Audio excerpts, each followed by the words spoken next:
Hey everybody. Have you all heard the term, shit's getting real?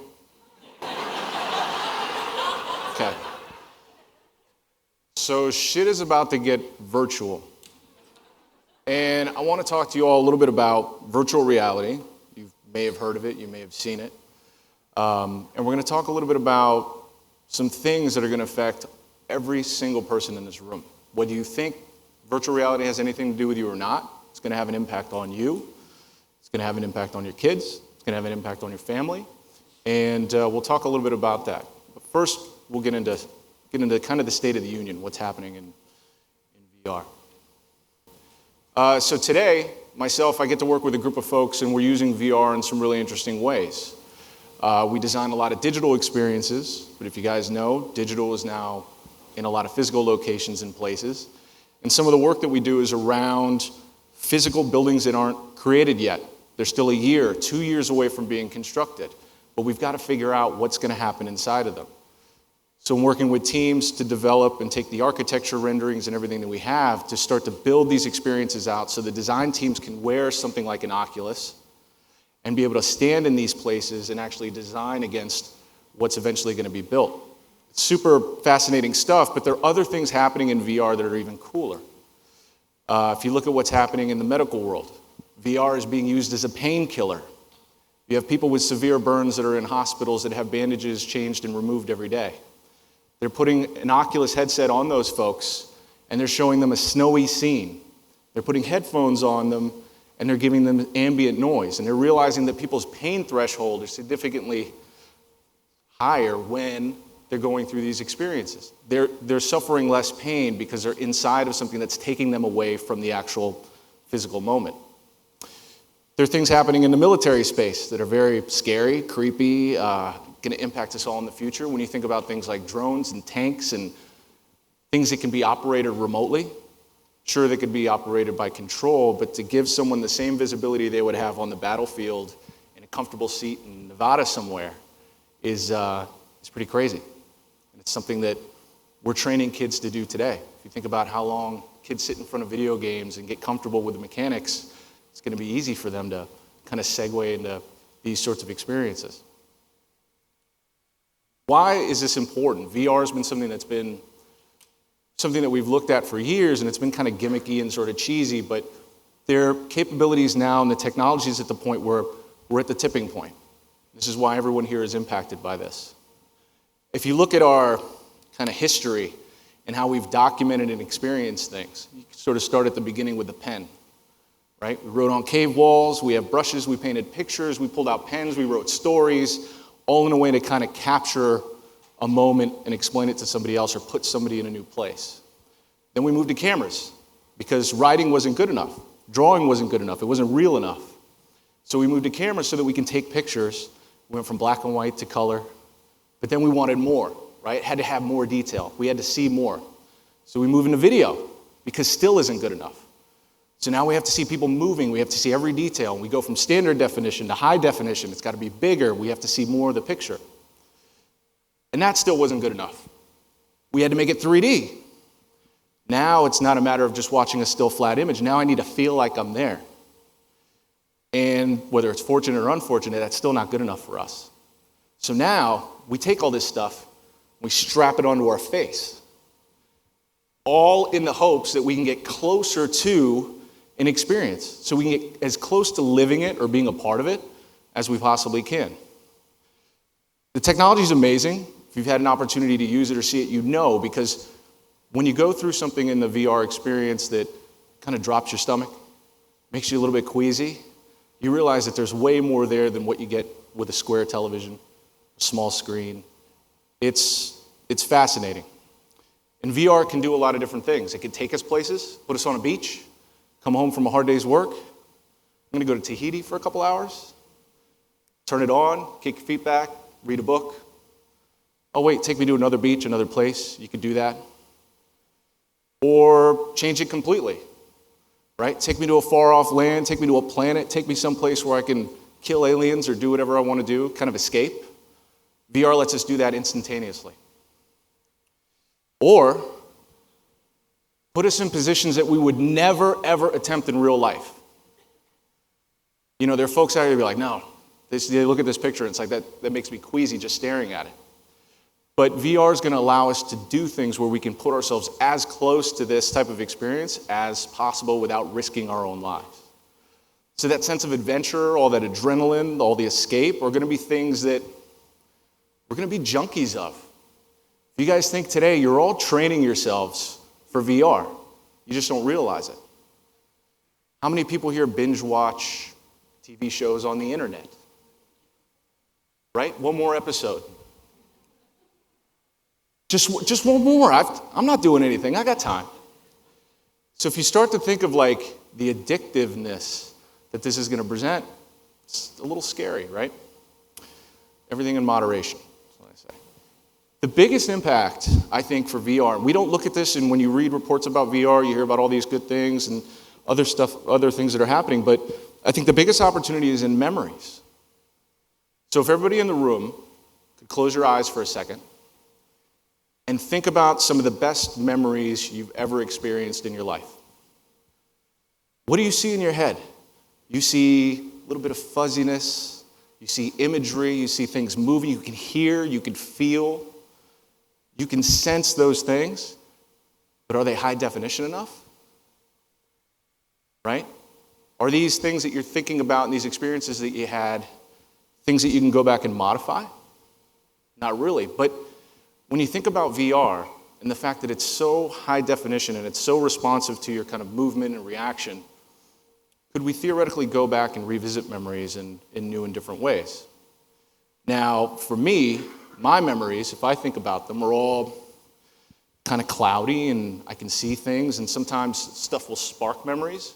So I'll find an old photo, or I'll get that old photo album that's slowly deteriorating in a drawer somewhere, and pull it out and look through it and be like, oh yeah, I remember that, and kind of get a little bit of that ambient reminder of what happened in those moments. But I think if I look at what were some of the best moments or experiences of my life, I think to summers I spent with my father on a sailboat.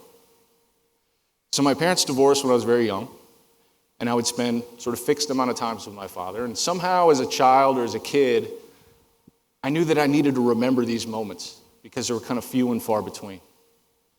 And my father passed away at the beginning of July this year, suddenly.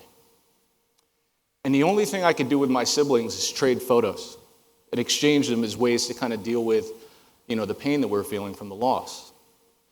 And we'd trade these photos and look at them, and immediately that kind of, the same thing that you guys were experiencing just a moment ago comes back. I could almost, by looking at that photo, hear the ocean. I could smell the salt water. But I can't sit there. I can't hear him. I can't be fully immersed in the experience. And I think if you start to think about today, and we look today forward, my ability to capture that moment was only through a camera. But if I fast forward to today, and that's my daughter Claire, and Claire's amazing, and Claire's mom and I document every single moment of her life any way that I possibly can. It's true, I do it all the time, and especially now with the passing of my father, I'm like, I wish I had more photos. I wish I had more video. I wish I had more audio. So now I'm collecting. Who knows what will happen with all this stuff. But the thing that makes me the most excited is that with VR, this new way to kind of experience these memories and these things, I'm really hoping that there are going to be amazing ways that I can capture Claire's moments. And that when she grows up, she can start to capture her own. Now, I'm capturing all of Claire's moments with something this big. And this is actually kind of big. This is the bigger iPhone. But anyway, and it doesn't bend, by the way. Everyone thinks it bends. But I can only imagine what Claire's going to get. Something significantly smaller, something that might be invisible or ambient. And she's not just going to capture whatever's in the viewfinder. She's going to be able to capture everything, every detail. So on her 6th birthday, I'm just making a prediction, she's not going to be able to only capture me at the table and her mom at the table. She's going to be able to capture everybody in the room and go back and revisit that moment. Thinking about that, I get excited about the idea, and this is kind of my inner geek coming out here, of when Superman would spend time in the Fortress of Solitude and use a little memory crystals to talk to his father. I'm almost thinking about what's the content that I can create that she can go back and see. So if something happens to me tomorrow and I'm not here for her 6th birthday or when she turns 13, and she asks her mom, hey, what would dad say about boys? And mom says, hey, pull out the memory crystal. Your father says you shouldn't date until you're 30. I'll feel like she had a connection with me, or I can leave things behind for her to see. So for all of you, this is going to be impactful. This is also going to be scary territory. We're going to be talking about things that we haven't even started to really comprehend or think about yet. So we've got this amazing way to create memories and experience them and go back to them, and something that's very immersive. But things are going to get very scary. So Philip K. Dick wrote amazing stories. Total Recall is a great example of the idea of buying, selling, trading, and exchanging memories. Think about on-demand content. Where's my on-demand memory? I never went to, climb a mountain, but I want to see what that looks like. Is that free? Am I going to have to pay for it? What's the currency or sort of the price we're going to put on top of these experiences that you have? Because somebody's going to monetize it. It's not going to be free forever, right? And I think it's going to create some pretty scary situations. We're going to forget who we are. We're going to lose track of time. If you think about binge watching TV, you think about kids playing video games, it's hours upon hours. How long you spend glued to your phone are examples of kind of plugging in and unplugging. So losing track of time is going to be crazy. It's going to be difficult for us to kind of keep up with our real life and our virtual one. And then, of course, there's going to be a prescription for everything. I get queasy after 3 hours in VR. I need something, doc, right? Here's your pill to keep you in longer. You know what? I don't need to eat. I can just stay plugged in. Great, here's a needle, stick it in your arm. There's your lunch, breakfast, and dinner. Right? So what does this mean from a pharmaceutical standpoint and drugs, and how are we going to keep people under? One of the crazy conversations I was having with my wife was around the nursing home of the future. There's no reason to put Nana in a nursing home and go visit her every weekend when Nana can just sit in a seat, be plugged in, and we could send her back to 1937 or whatever it is. She's in a better place, everybody. She's fine, right? So this is, pardon my French, fucking crazy. It's going to get crazy, and it's going to impact everybody here. And if you think about timelines, this is probably one of the crazier ones, and there's a whole separate TED Talk that we could have around this. Think about your timeline, right? You're born on X date, and if we take Facebook as an example, there are these markers, these milestones. Now, there's nothing to say that once VR comes out, I can't lead 1, 2, 3, 4, 5 different lives. I could have 2 lives where I'm experiencing all these things in VR 6 hours a day, 10 hours a day, 24 hours a day. And I'm making those memories a separate timeline. How do we start to manage that? You could be married to somebody for 20 years and they could be leading a completely different life. They could be living with somebody completely different. We're going to get into kind of scary territory. And I know I'm kind of bumming everybody out here about VR. But if we don't have these conversations now, or if you guys don't leave here thinking about this topic and we don't discuss it, it's going to happen before we even know it. And I think it's super important that we start to have conversations now, so once VR comes out and everything, and I don't know what the answers are. I'm hoping that we start to figure it all out together. We can start to address some of the things that we're going to run into. And I think one of the biggest things that I think about a lot is our kind of quest for higher definition, to be closer to content. What's the step after VR? I don't even know what it is because VR is still kind of in its early inception, but what's next? Are we just going to plug our brains into something? Is something just going to enter our mind or what have you? I think maybe we're still a ways off. But the idea of coming home, putting this on, and going somewhere else is something that in the next 1 to 2 years you'll all be doing. So that being said, back to Claire. I am extremely excited about the opportunities that she's going to have to kind of document her life, document her memories. For me, as long as I'm here to document hers. But I guess the thing I'm most afraid of is that she starts to forget who she really is. And I think that's kind of the biggest part of this. We can build more and more tools. We can create greater technology to document our lives and who we are. But the minute we start going back and messing with those things, the minute we start going and creating things that aren't real, we start getting into scary territory. And I think the biggest thing you can take away from here is, one, this is something that's just starting.